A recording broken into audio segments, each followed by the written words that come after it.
इस दुनिया में कुछ सवाल ऐसे होते हैं जो अगर सच हो जाए तो इंसानियत की पूरी सोच हिल जाए। एक ऐसा ही सवाल है, क्या हम इस ब्रह्मांड में अकेला नहीं हैं? और अगर हम अकेला नहीं हैं तो फिर सच हमसे छुपाया क्यों जा रहा है? आज हम बात करेंगे उन फाइल्स की जो कभी पब्लिक के लिए नहीं थी, उन रिपोर्ट्स की जिन पर पेंटागन की सील लगी थी, उन साइंटिस्ट्स की जिन्हें चुप रहने के लिए कहा गया, और उस जगह की जिसका नाम लेते ही गवर्नमेंट खामोश हो जाती है, एरिया 51। जरा सोचिए, इस ब्रह्मांड में 200 बिलियन से ज्यादा गैलेक्सीज हैं, हर गैलेक्सी में अरबों स्टार्स और हर स्टार के आसपास कई प्लैनेट्स। तो क्या ये मुमकिन है कि इतनी बड़ी दुनिया में सिर्फ एक छोटा सा प्लैनेट अर्थ ही जिंदगी रखता हो? नासा के ही एक रिटायर्ड साइंटिस्ट ने कहा था, स्टैटिस्टिकली एलियंस का ना होना ज्यादा इम्पॉसिबल है एलियंस के होने से। पर अगर ये सच है तो फिर सवाल उठता है, क्या उन्होंने हमसे कांटेक्ट किया है? अमेरिका का एक छोटा सा शहर Roswell, new Mexico, local newspapers में एक शॉकिंग हेडलाइन छपी, फ्लाइंग डिस्क रिकवर्ड। लोग कह रहे थे आसमान से एक अजीब सा ऑब्जेक्ट गिरा है।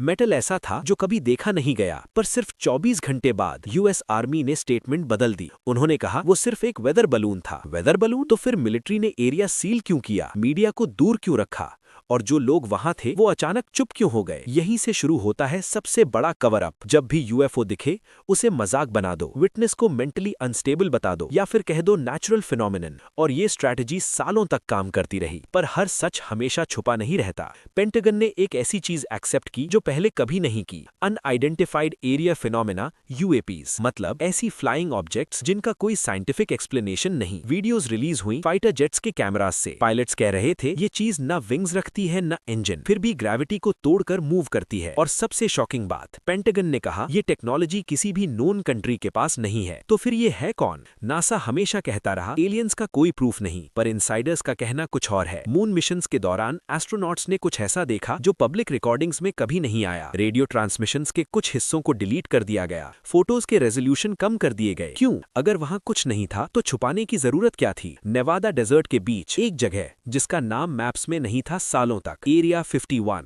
Official version experimental aircraft testing. पर जो लोग वहां काम कर चुके हैं उन्होंने बाद में कहा हम सिर्फ प्लेन्स नहीं देख रहे थे, हम दूसरी दुनिया की टेक्नोलॉजी पे काम कर रहे थे। कुछ लोगों ने तो यहाँ तक कहा वहां सिर्फ टेक्नोलॉजी नहीं, एंटिटीज भी थीं, जिंदा। अगर एलियंस नहीं है तो इतनी रिपोर्ट्स क्यों? अगर यूएफओ सिर्फ इल्यूजन है तो मिलिट्री उन्हें ट्रैक क्यों करती है? और अगर सब झूठ है तो गवर्नमेंट्स अब धीरे धीरे सच क्यों मान रही हैं? ये सिर्फ शुरुआत है, पेंटागन के रिकॉर्ड्स का हिस्सा है। पर असली कहानी अब शुरू होती है, क्योंकि पेंटागन सिर्फ सामने का चेहरा है। पर्दे के पीछे जो काम करता है उसका नाम है CIA। सेकेंड वर्ल्ड वॉर खत्म हो चुका था। अमेरिका को लगा अब सबसे बड़ा दुश्मन यूएसएसआर है। पर एक और चीज थी जो गवर्नमेंट की नींद उड़ा रही थी, आसमान में दिखती वो चीजें जो किसी भी देश की नहीं लगती थी। इसी साल CIA बना। ऑफिशियल काम इंटेलिजेंस गैदरिंग, अनऑफिशियल काम जो दिखे उसे छुपा दो। CIA के पहले UFO related programmes, project sign 1948। इसका कंक्लूजन शॉक देने वाला था, कुछ साइटिंग्स एक्स्ट्रा टेरेस्ट्रियल हो सकती हैं। ये रिपोर्ट ऊपर तक गई और फिर रिपोर्ट गायब। उसके बाद आया प्रोजेक्ट ग्रज। इसका गोल क्लियर था, पब्लिक को कन्विंस करो कि यूएफओज इमेजिनरी हैं। Finally project blue book, 20 years, 12,000 plus UFO cases, 700 plus unexplained. पर पब्लिक स्टेटमेंट, कोई थ्रेट नहीं, कोई एलियन प्रूफ नहीं। सच और रिपोर्ट के बीच जमीन आसमान का फर्क था। CIA ने एक सीक्रेट पैनल बनाया, रॉबर्टसन पैनल। पर्पस यूएफओ का सच जानना नहीं, पब्लिक रिएक्शन को कंट्रोल करना। पैनल ने कहा लोग यूएफओस को सीरियसली ले रहे हैं, इससे मास हिस्टीरिया हो सकता है। सॉल्यूशन, मीडिया में मजाक, मूवीज में एलियंस को फैंटेसी बनाओ, विटनेस को पागल दिखाओ। और ये स्ट्रैटेजी डेकेड्स तक चली। CIA का एक और प्रोजेक्ट MK अल्ट्रा,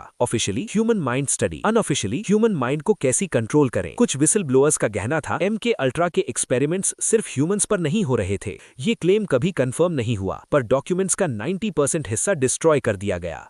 सवाल ये है, अगर कुछ नहीं था तो फाइल्स जलाने की क्या जरूरत थी? 1960s 70s अमेरिका के न्यूक्लियर मिसाइल बेसिस के ऊपर यूएफओ साइटिंग्स बढ़ने लगी। एक्स एयरफोर्स ऑफिसर्स ने कहा यूएफओज ने मिसाइल सिस्टम्स को टेम्परेरीली डिसेबल कर दिया। कोई हैक नहीं, कोई ब्लास्ट नहीं, सिर्फ कंट्रोल चला गया और फिर वापस आ गया। ये टेक्नोलॉजी अर्थ की नहीं लगती थी। CIA रिपोर्ट्स में लिखा गया इंटेंट हॉस्टाइल नहीं लगता, पर केपेबिलिटी बियॉन्ड नोन साइंस है। CIA और पेंटागन मिलकर चलाते थे। Black projects, budget public records में नहीं। पर्पस अननोन टेक्नोलॉजी का स्टडी। कुछ इनसाइडर्स ने कहा, हमने क्रैश मटेरियल्स देखे जो किसी भी मेटल से मैच नहीं करते। उन मेटल्स को बेंड करो, वो वापस अपनी शेप में आ जाते हैं। ये बात डेकेड्स बाद पेंटागन ने इनडायरेक्टली मान ली। हर सिस्टम में कुछ लोग बोल पड़ते हैं, जैसे CIA analysts, air force pilots, defence contractors. इन सब का एक ही कहना है, हमें पूरा सच बताने नहीं दिया गया। कुछ की रेप्यूटेशन खत्म हुई, कुछ अचानक मर गए, कुछ गायब हो गए। Officially coincidence. एलियन से ज्यादा CIA किस चीज से डरती है? Public realisation.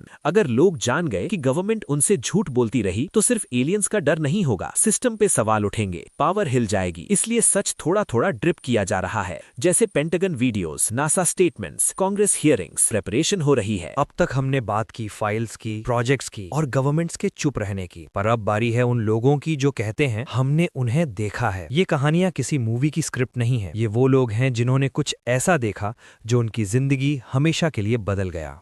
अक्सर लोग सोचते हैं UFO साइटिंग्स सिर्फ अमेरिका की कहानी है, पर रियलिटी ये है Brazil, Russia, India, France, Zimbabwe, Australia, हर कॉन्टिनेंट पर same description, same shape, same movement, same silence.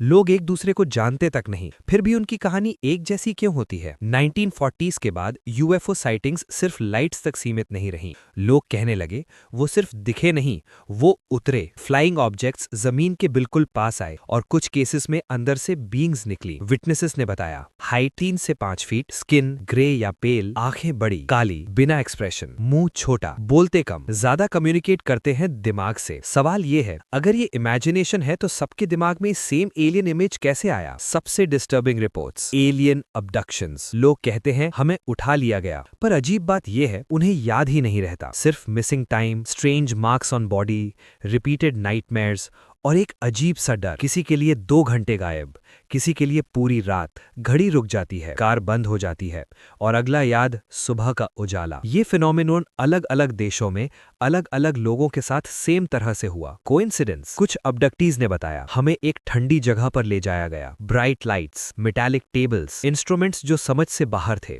उनके शरीर पर एक्सपेरिमेंट्स जैसे निशान। डॉक्टर्स ने माना ये मार्क्स नॉन मेडिकल टूल से मैच नहीं करते। कई लोगों को हिप्नोसिस के थ्रू अपनी मेमोरीज याद आईं और जो निकला वो और ज्यादा डिस्टर्बिंग था। लोग एक ही चीज बोलते, वो हमें दर्द देने नहीं आए थे, वो हमें स्टडी कर रहे थे, जैसे साइंटिस्ट्स लैब में रैट्स को ऑब्जर्व करते हैं। सबसे बड़ा सवाल, हम ही क्यों? थ्योरीज कहती हैं ह्यूमन DNA यूनिक है, अर्थ की लाइफ रेयर है, या फिर हम उनके किसी फ्यूचर का हिस्सा हैं। कुछ लोग कहते हैं वो हमें हार्म नहीं कर रहे, वो हमें प्रिपेयर कर रहे हैं। पर किस चीज के लिए? जो वापस आए वो पहले जैसे नहीं रहे, ज्यादा सेंसिटिव, टेक्नोलॉजी में इंटरेस्ट, नेचर से डीप कनेक्शन और एक अजीब सी लोनलीनेस, जैसे वो यहाँ के हैं ही नहीं। जब भी कोई अबडक्शन केस सामने आता, police no evidence, media hoax, doctors sleep paralysis. पर सवाल ये है, अगर ये सब इमेजिनेशन है तो इतनी कंसिस्टेंसी कैसे? जिम्बाब्वे का एक स्कूल, डजन्स ऑफ बच्चे रीसेस के टाइम एक UFO देखते हैं। बीइंग्स उतरती हैं, बच्चों से कम्युनिकेट करती हैं, मैसेज, अर्थ को संभालो, टेक्नोलॉजी से सावधान रहो। ये बच्चे आज भी अपनी कहानी पर टिके हुए हैं। उन्होंने कभी स्टेटमेंट चेंज नहीं की। बच्चे झूठ बोल सकते हैं, पर इतनी सालों तक एक जैसा झूठ? अब तक हमने बात की मॉडर्न एनकाउंटर्स की, CIA फाइल्स की और उन लोगों की जो एलियन से मिलकर वापस आए। पर अब एक और ज्यादा खतरनाक सवाल उठता है, अगर एलियंस आज हैं तो क्या वो कल भी थे, या फिर क्या वो हमेशा से यहीं रहे हैं? इंसान अपनी हिस्ट्री को समझने का दावा करता है, पर कुछ चीजें ऐसी हैं जो हिस्ट्री बुक्स एक्सप्लेन नहीं कर पाती। बिना मॉडर्न मशीन्स के 100 टन के पत्थर कैसे उठे? परफेक्ट अलाइनमेंट बिना कंपस के कैसे हुआ? और हर सिविलाइजेशन में आसमान से आए देवता क्यों मिलते हैं? इंडिया के पुराने ग्रंथों में विमान का जिक्र मिलता है, फ्लाइंग मशीन्स जो ऊपर जा सकती थीं, तेज आवाज करती थीं और शस्त्र ले जाती थीं। रामायण और महाभारत में एरियल वॉर्स का वर्णन है। सवाल ये है, क्या ये सिर्फ कविता है या फिर किसी एडवांस टेक्नोलॉजी की याद? ऋग्वेद में लिखा है, देवता आसमान से आए और ज्ञान दिया। उनका रूप इंसान जैसा, पर शक्ति आम इंसान से कहीं ज्यादा। आज के एलियन डिस्क्रिप्शन से ये मिलते जुलते क्यों लगते हैं? दुनिया के अलग अलग कोने पर कहानी एक जैसी। माया सिविलाइजेशन के स्काई गॉड्स, एस्टेक्स का क्वेत्ज़ाक्वाट्ल, इजिप्ट के अनुनाकी जैसे फिगर्स, सब आए आसमान से। सब ने सिविलाइजेशन को ज्ञान दिया और फिर वापस चले गए। इजिप्ट के पिरामिड्स इतने परफेक्ट कि आज भी इंजीनियर्स हैरान हैं। स्टोन ब्लॉक्स 20 से 70 टन के, कोई सीमेंट नहीं, कोई मॉडर्न क्रेन नहीं, और अलाइनमेंट अर्थ के मैग्नेटिक नॉर्थ के साथ ऑलमोस्ट परफेक्ट। सवाल ये है, क्या ये सिर्फ टूम्स हैं या कुछ और? पेरू के रेगिस्तान में नाज़का लाइंस, इतनी बड़ी ड्राइंग्स जो जमीन से समझ ही नहीं आती, पर ऊपर से बिल्कुल क्लियर। एनिमल्स, शेप्स, लाइंस, जैसे किसी को ऊपर से दिखाने के लिए बनाई गई हों। केव पेंटिंग्स जो हजारों साल पुरानी हैं, उनमें फिगर्स हेलमेट्स के साथ, स्पेस सूट जैसे कपड़े, रॉकेट जैसे ऑब्जेक्ट्स। स्टोन एज इंसान ये इमेजिनेशन कहाँ से लाया? सुमेरियंस, सबसे पुरानी नोन सिविलाइजेशन, उनके टैबलेट्स में लिखा है अनुनाकी दूसरे प्लैनेट से आए। उन्होंने इंसान को क्रिएट किया लेबर के लिए। डीएनए मॉडिफिकेशन का जिक्र है, क्या ये मिथ है या फिर साइंस जो तब लिखी गई जब हम साइंस के लायक भी नहीं थे? साइंटिस्ट कहते हैं ह्यूमन डीएनए में एक सडन जंप है, एवोल्यूशन स्लो होती है, पर यहाँ अचानक इंटेलिजेंस बढ़ गई। कुछ रिसर्चर्स कहते हैं इसमें एक्सटर्नल इंटरवेंशन हो सकता है। एक्सटर्नल मतलब कोई बाहर से आया, देवता, angels, sky people, star beings, नाम अलग हैं, कहानी एक। हर जगह वो आए, ज्ञान दिया और चले गए, जैसे वो अभी भी कहीं से हमें देख रहे हो। अगर ये सच है तो एलियंस हमारे दुश्मन नहीं, वो हमारे क्रिएटर्स भी हो सकते हैं।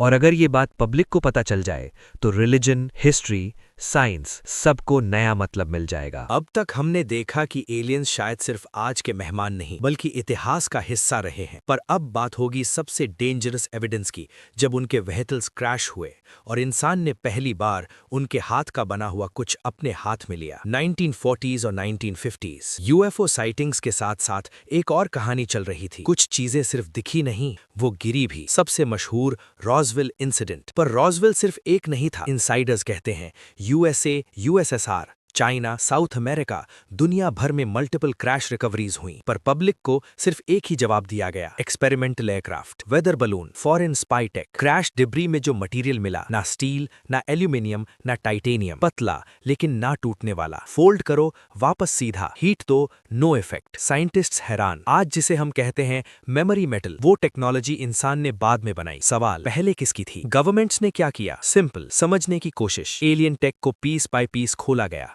उनके प्रोपल्शन सिस्टम्स, उनके पावर सोर्सेज, उनके कंट्रोल मैकेनिज्म्स, और फिर इंसानी वर्जन्स बनने लगे। यूएफओज की सबसे अजीब बात, no wings, no fuel trail, sudden turns, instant acceleration, मतलब ये ग्रेविटी को इग्नोर करते हैं। इंसान ने इसे नाम दिया एंटी ग्रेविटी रिसर्च। पब्लिक को बोला गया ये साइंस फिक्शन है, पर ब्लैक प्रोजेक्ट्स में ये साइंस था। एरिया 51 सिर्फ टेस्टिंग ग्राउंड नहीं था, ये था एलियन टेक का लेबोरेटरी। विसल ब्लोअर्स ने कहा हमने मशीन्स देखी जो अर्थ की फिजिक्स फॉलो नहीं करती थी। कुछ लोगों का कहना हम सिर्फ मशीन्स नहीं, उनके पायलट्स को भी स्टडी कर रहे थे। अलाइव, डेड, इस पर आज भी कंप्लीट साइलेंस है। अब एक अजीब कोइंसिडेंस देखिए, microchips, fibre optics, night vision, stealth technology, सबका डेवलपमेंट यूएफओ एरा के बाद अचानक फास्ट हो गया। कुछ साइंटिस्ट प्राइवेटली कहते हैं हमें इंस्पिरेशन कहीं और से मिली। कहीं और से? एलियन क्राफ्ट्स में फ्यूल टैंक्स नहीं मिले, मतलब एनर्जी सोर्स कुछ और था। Possibilities, zero point energy, compact fusion, unknown quantum systems, ऐसी एनर्जी जो पोल्यूशन फ्री है, अनलिमिटेड है, और अगर ये पब्लिक को मिल जाए तो ऑयल कंपनीज, पावर पॉलिटिक्स, सब खत्म। एलियन टेक सिर्फ साइंस का सवाल नहीं, ये है पावर का सवाल। जो एनर्जी कंट्रोल करे वो दुनिया कंट्रोल करे। इसलिए रिवर्स इंजीनियरिंग हुई, पर डिस्क्लोजर नहीं। कुछ लोग प्रोजेक्ट के बीच में ही हटा दिए गए, कुछ सस्पिशियस एक्सीडेंट्स में मरे, कुछ लाइफ भर चुप रहे। उनका कहना सच सिर्फ इसलिए नहीं छुपाया गया क्योंकि एलियंस का डर है, बल्कि इसलिए क्योंकि इंसान तैयार नहीं। अगर एलियंस की टेक्नोलॉजी कल पब्लिक हो जाए तो दुनिया की इकोनॉमी गिर जाएगी, बॉर्डर्स मीनिंगलेस हो जाएंगे और पावर का मतलब बदल जाएगा। पर अब एक और सबसे डेंजरस थ्योरी सामने आती है, क्या इंसान ने एलियन से डील की? अगर हाँ तो किसने की, कब की, और सबसे बड़ा सवाल बदले में क्या दिया गया? 1950s कोल्ड वॉर का दौर, न्यूक्लियर टेंशन पीक पर। इसी दौरान हाई लेवल इंटेलिजेंस सर्कल्स में एक शब्द घूमने लगा, ट्रीटी। ऑफिशियल डॉक्यूमेंट्स में नहीं, पर विस्पर्स में। कहा जाता है एलियंस ने कांटेक्ट किया और गवर्नमेंट ने रिप्लाई दिया। यूएस प्रेसिडेंट ड्वाइट आइजनहावर एक रात के लिए पब्लिक से मिसिंग हो जाते हैं। ऑफिशियल रीजन डेंटल इमरजेंसी, पर इनसाइडर्स का कहना वो एरिया 51 गए थे और वहां नॉन ह्यूमन एंटिटीज से मीटिंग हुई। डील क्या थी? कंस्पिरेसी रिसर्चर्स के मुताबिक एलियंस ने कहा, हम टेक्नोलॉजी देंगे, एडवांस नॉलेज देंगे, न्यूक्लियर वॉर को रोकने में मदद करेंगे, बदले में limited human abductions, genetic studies, complete secrecy. Government ने कभी डिनाई नहीं किया, सिर्फ साइलेंस रखा। अगर वो इतने पावरफुल हैं तो चुप क्यों? थ्योरी कहती है डायरेक्ट कॉन्टैक्ट से रिलीजन कोलैप्स हो सकता है, इकोनॉमी गिर सकती है, सोसाइटी पैनिक में आ सकती है। इसलिए स्लो डिस्क्लोजर, पहले मूवीज, फिर टीवी शोज, फिर पेंटागन वीडियोस। लोगों को आदत डाली जा रही है। हर लीडर इस डील के पक्ष में नहीं था। कुछ साइंटिस्ट ने वार्निंग दी, हम कंट्रोल में नहीं रहेंगे। कुछ मिलिट्री ऑफिसर्स ने कहा ये ह्यूमैनिटी के साथ धोखा है, पर डिसीजन ऊपर से आया और आम आदमी अंधेरे में रहा। 1980s के बाद अबडक्शन रिपोर्ट्स बढ़ गईं। इसका मतलब या तो डील टूट गई, या एलियंस को ज्यादा चाहिए, या ह्यूमंस कंट्रोल खो रहे हैं। ये भी कहा जाता है कुछ ग्रुप्स एलियंस के साथ हैं, कुछ उनके खिलाफ। इंसान वर्सेस एलियन नहीं, इंसान वर्सेस इंसान है। अगर ये डील सच है तो एलियंस दुश्मन नहीं और दोस्त भी नहीं, वो अपना काम कर रहे हैं और हम सिर्फ एक एक्सपेरिमेंट हो सकते हैं। सच ये है, एलियंस कभी भी एक जैसे नहीं थे। जैसे इंसान में अच्छे और बुरे होते हैं, वैसे ही उनमें भी फैक्शंस हो सकते हैं। इनसाइडर्स के मुताबिक एलियन एक स्पीशीज नहीं, एक कैटेगरी है। Different planets, different origins, different intentions और शायद डिफरेंट कॉन्फ्लिक्ट्स। सबसे कॉमन एनकाउंटर्स ग्रेज, छोटी हाइट, ग्रे स्किन, बड़ी काली आंखें, इमोशनलेस फेस। ग्रेज के बारे में कहा जाता है ये साइंटिफिक है, इमोशनल नहीं। इनका फोकस एक्सपेरिमेंट्स, जेनेटिक्स, हाइब्रिड्स। ना दुश्मनी ना दोस्ती, सिर्फ ऑब्जेक्टिव। कुछ रिपोर्ट्स बिल्कुल अलग पिक्चर दिखाती हैं। Tall, fair skin, blue eyes, इंसान जैसे, बस परफेक्ट। इन्हें कहा जाता है नॉर्डिक एलियंस। इनका मैसेज अक्सर ह्यूमैनिटी को बचाओ, नेचर को डिस्ट्रॉय मत करो, न्यूक्लियर वेपन से दूर रहो। ये डायरेक्ट कॉन्टैक्ट कम करते हैं पर गाइडेंस देते हैं। क्या ये गार्डियंस हैं? सबसे controversial reptilian aliens. Shape shifting का क्लेम, पावर स्ट्रक्चर्स में घुसने का आरोप। थ्योरीज कहती हैं ये कंट्रोल चाहते हैं, पावर के लिए आए हैं। एविडेंस, डायरेक्ट प्रूफ नहीं, पर हिस्ट्री में स्नेक गॉड्स हर सिविलाइजेशन में क्यों मिलते हैं? कुछ मिलिट्री इंसाइडर्स का कहना, हमने यूएफओस को यूएफओ से लड़ते देखा है। आसमान में silent battles, no sound, no explosion, सिर्फ स्पीड और लाइट। मतलब ये सिर्फ हमें ऑब्जर्व नहीं कर रहे, ये एक दूसरे से भी लड़ रहे हैं। अगर मल्टीपल एलियन ग्रुप्स हैं तो अर्थ क्या है? Resource, experiment lab, neutral zone या फिर फ्यूचर बैटलफील्ड? इसीलिए शायद गवर्नमेंट्स कंफ्यूज्ड हैं, किस पर भरोसा करें, किससे डील करें। एवोल्यूशन, जैसे अर्थ पर मैमल्स, रेप्टाइल्स, बर्ड्स, वैसे ही स्पेस में भी डिफरेंट एनवायरमेंट्स, डिफरेंट बायोलॉजी। इसीलिए एक ही यूनिवर्स में कई तरह की लाइफ। एलियंस के लिए earth water rich planet, perfect atmosphere, rare biodiversity. ये प्लैनेट सिर्फ हमारा नहीं, इसीलिए सबकी नजर यही है। अगर कुछ एलियंस हमें बचाना चाहते हैं और कुछ सिर्फ अपना फायदा देख रहे हैं, तो सबसे बड़ा सवाल, हम किसकी साइड पर हैं? या फिर किसी की साइड पर भी नहीं। पर अब बात होगी सबसे इंपॉर्टेंट फेज की, डिस्क्लोजर, मतलब सच को पब्लिक के सामने लाना। पर सवाल ये है, अगर एलियंस का प्रूफ है तो एक दिन में सब क्यों नहीं बताया जा रहा? गवर्नमेंट्स का सबसे बड़ा डर, डिस्क्लोजर शॉक। अगर एक दिन अनाउंस हो जाए एलियंस रियल हैं, वो यहाँ आ चुके हैं, तो क्या होगा? रिलीजन्स का क्या? इकोनॉमी का क्या? लॉ और बॉर्डर्स का क्या? साइकोलॉजिस्ट्स ने गवर्नमेंट्स को वार्न किया, सडन ट्रूथ से मास पैनिक हो सकता है। इसीलिए स्लो रिवील। ये कोइंसिडेंस नहीं है। पहले एलियंस सिर्फ हॉरर बने, फिर फ्रेंडली बने, फिर रियलिस्टिक बने। मूवीज और शोज ने दिमाग को ट्रेन किया। आज जब पेंटागन वीडियो आता है, लोग कहते हैं हाँ देखा है, कोई बड़ी बात नहीं। यही गोल था। रीसेंट ईयर्स में यूएस कांग्रेस में यूएफओ हियरिंग्स हुई। मिलिट्री पायलट्स ने कहा ये टेक्नोलॉजी ह्यूमन नहीं है, और सबसे शॉकिंग, हमें इनके बारे में पूरी जानकारी नहीं दी जाती। मतलब गवर्नमेंट के अंदर भी लेयर्स हैं, सब कुछ सबको नहीं पता। नासा जो पहले कहता था no evidence of extraterrestrial life, अब कह रहा है यूनिवर्स लाइफ फ्रेंडली है। वर्ड्स बदले गए, टोन बदला गया। डायरेक्ट नहीं बोला जा रहा, पर सिग्नल दिया जा रहा है। हर साल कुछ फाइल्स डीक्लासिफाई होती है, blacked out pages, missing data, redacted names. पर हर रिलीज के साथ एक चीज क्लियर होती है, हमें सब कुछ नहीं बताया गया, और शायद अब भी नहीं बताया जा रहा। सवाल अभी क्यों? थ्योरीज कहती हैं टेक्नोलॉजी इतनी एडवांस हो चुकी है, एलियंस को छुपाना मुश्किल हो रहा है, या फिर कॉन्टैक्ट का टाइम आ रहा है। कुछ इंसाइडर्स कहते हैं डिस्क्लोजर हम नहीं चलाएंगे, वो खुद आएंगे। सिर्फ अमेरिका नहीं, फ्रांस ने फाइल्स खोली, यूके ने रिपोर्ट्स मानी, ब्राजील ने केसेस एक्सेप्ट किए। दुनिया भर में सेम टाइम पर सेम पैटर्न। ये स्पॉन्टेनियस नहीं लगता, ये कोऑर्डिनेटेड लगता है। छोटी छोटी news, half information, mixed opinions. Public का रिएक्शन देखा जा रहा है। कौन डरेगा, कौन मजाक उड़ाएगा, कौन सीरियस होगा। इस बेसिस पर नेक्स्ट स्टेप डिसाइड होता है। सच को छुपाना मुश्किल होता जा रहा है। सैटेलाइट्स हर जगह हैं, फोन्स हर हाथ में है। कुछ भी छुपा रहना अब पॉसिबल नहीं। जब एलियंस ऑफिशियली सामने आएंगे तो होगा क्या? ये सिर्फ साइंस का सवाल नहीं होगा, ये होगा इंसान होने का मतलब क्या है, इसका सबसे बड़ा टेस्ट। मूवीज ने हमें सिखाया या तो एलियंस अटैक करेंगे या व्हाइट लाइट के साथ पीस मैसेज देंगे। रियलिटी शायद दोनों से अलग होगी। एक्सपर्ट्स कहते हैं फर्स्ट कांटेक्ट सडन नहीं होगा, वो कंट्रोल्ड और सिंबॉलिक होगा। मतलब एक जगह लिमिटेड लोग, पहले सिर्फ कम्युनिकेशन। कांटेक्ट शायद शिप लैंड करने से पहले ही हो जाए। Possible signals, strange radio patterns, mathematical messages, universal symbols. Language नहीं, लॉजिक यूज होगा, क्योंकि लॉजिक हर इंटेलिजेंट स्पीशीज समझ सकती है। एलियंस को देखना सिर्फ आंखों का काम नहीं होगा। साइकोलॉजिस्ट्स कहते हैं लोग रियलिटी डिसोसिएशन एक्सपीरियंस कर सकते हैं। कुछ लोग एक्साइटेड होंगे, कुछ पैनिक में आ जाएंगे, कुछ डिनाई करेंगे। सच हमेशा सबसे पहले रेजिस्टेंस पाता है। सबसे सेंसिटिव सवाल, क्या एलियंस रिलीजन को झूठा साबित कर देंगे या फिर रिलीजन को एक्सपैंड कर देंगे? कुछ रिलीजियस स्कॉलर्स मानते हैं एलियंस भी क्रिएशन का हिस्सा हो सकते हैं। हो सकता है जो हम देवता कहते आए वो एलियंस ही हों, या फिर एलियंस भी किसी हायर पावर को मानते हों।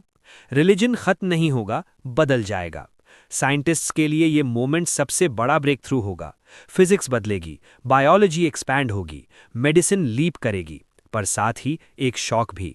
हम यूनिवर्स का सेंटर नहीं है। ह्यूमन ईगो को सबसे बड़ा झटका यहीं लगेगा। Borders, Nations, Wars. अगर एलियंस आए तो नेशनल पॉलिटिक्स छोटी लगने लगेगी। इंसान वर्सेस इंसान का कॉन्सेप्ट मीनिंगलेस हो जाएगा, या फिर गवर्नमेंट्स और ज्यादा कंट्रोल करेंगी प्रोटेक्शन के नाम पर। एलियन टेक्नोलॉजी अगर शेयर हुई, एनर्जी फ्री हो सकती है, ट्रांसपोर्ट रेवोल्यूशन हो सकता है, स्कैरसिटी का कॉन्सेप्ट खत्म हो सकता है। पर जो सिस्टम स्कैरसिटी पर चलता है वो रेजिस्ट करेगा। पावर इजीली कभी रिलीज नहीं होती। आम आदमी के लिए फियर, क्यूरियोसिटी, होप तीनों एक साथ। कुछ लोग कहेंगे अब हम अकेला नहीं, कुछ कहेंगे अब हम सेफ नहीं। ट्रूथ दोनों हो सकते हैं।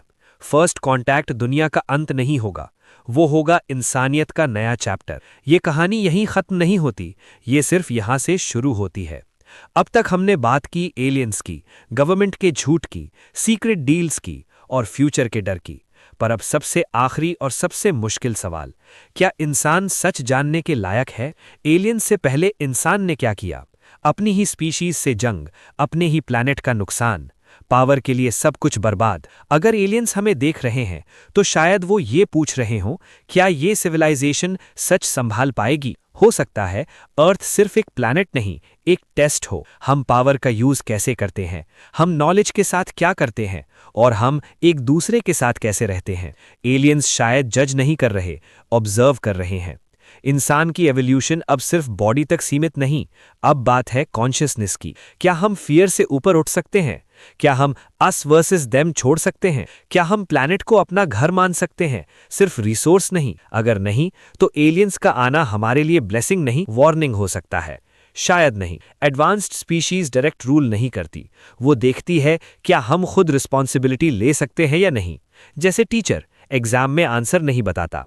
हो सकता है एलियंस का सबसे बड़ा राज ये हो, हम कभी छुपे ही नहीं थे, हमने ही देखना बंद कर दिया। बिजी हो गए पैसे में, जंग में, ईगो में। शायद एलियंस ऊपर नहीं अंदर देख रहे हों। दो रास्ते हैं। रास्ता एक, फियर, कंट्रोल, सीक्रेसी और डिस्ट्रक्शन। रास्ता दो, अंडरस्टैंडिंग, यूनिटी, ट्रूथ और एवोल्यूशन। एलियंस चाहे आए या ना आए, डिसीजन हमारा ही होगा। शायद इसलिए गवर्नमेंट सच छुपा रही है, क्योंकि एलियंस का सच सबसे पहले इंसान को नंगा कर देता है। अगर एलियंस रियल हैं तो हम अकेला नहीं, और अगर हम अकेला नहीं तो हम स्पेशल भी नहीं। और शायद यही सच सबसे मुश्किल है। सवाल एलियंस का नहीं है, सवाल हमारा है।